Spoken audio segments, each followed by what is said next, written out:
In her opening statement, Diane Daly stated she felt intimidated and attacked during the internal investigation currently going on at CBSA. She used phrases such as, "I'm very concerned that if I tell the truth here, I'm going to lose my job." She also stated that I have been muzzled for some time now.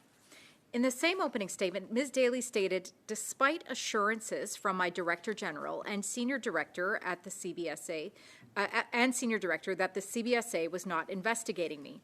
ATIP records show PSPC began investigating me on December 11th, 2023. She states, "I haven't had federal authorization to do procurement from 2018 through 2023. I'm currently on administrative leave from Public Works." Can you please explain why Ms. Daly was told she was not being investigated when she is now part of the agency's internal investigation process and has since been interviewed? Thank you very much for the question. Ms. Daly still is not under investigation by the CBSA, is my understanding. Again, I'm not part of those investigations. I can confirm that there is an investigation at PSPC. At the time that the statements were made by myself to Ms. Daly, she was a witness into an investigation, so the statements that I made to her were accurate and true when I made them on December 14, 2023. If Ms. Daly did not have any federal authorization to be involved in procurement, can you explain why Christian Firth named her as the individual in the CBSA that helped him negotiate the terms of his own contract? Thank you very much for the question. No, I can't. Mr. Firth and Ms. Daly would have to speak for themselves on that. If you suspected Ms. Daly of misconduct in the procurement of the ArriveCAN application, why was she given procurement authority once again in July of 2023? Thank you very much for the question. Again, I did not suspect Ms. Diane Daly of anything at the time because I was not there, was not part of the procurement branch at the time. When she returned to the department, in July 2023, there was no such thing as an investigation on Ms. Daly at that time. Ms. Daly stated in her testimony that she believes she is on administrative leave because CBSA and Public Works did not get the negative narrative expected about two former bosses at CBSA in the January 15th, 2024 security interview. Is this the reason Ms. Daly was placed on leave? Thank you very much for the question. Those are her statements.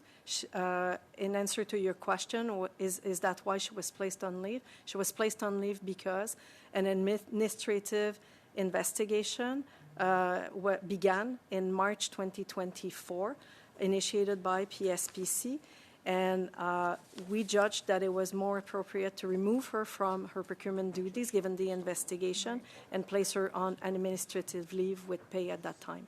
Okay, well, I'm not sure what you based your judgment upon, but Ms. Daly also stated, Madame Bolduc, that 2 weeks after she was placed on leave, you, as her former Director General, were appointed Director General of the new Professional Service Transformative Solutions sector on March 27th, 2024. You've corroborated positively with this today. So it would appear that this position was created and given to you because you helped to generate a false set of reprisals against Anthony Utano, Cameron McDonald, and Diane Daly, as they claimed. What would you have to say to that, please? Thank you very much for the question. As I explained, this was a lateral move. I was previously Director General. I was asked to step into an area of procurement where help was needed, hence why I accepted the position as Director General to transform the professional services. Again, there were several reports from the Auditor General and the Procurement Ombudsman that identified a need to modernize, to transform,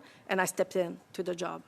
Did you receive an increase in salary or substantive level in this new position? Thank you very much for the question. Not at all.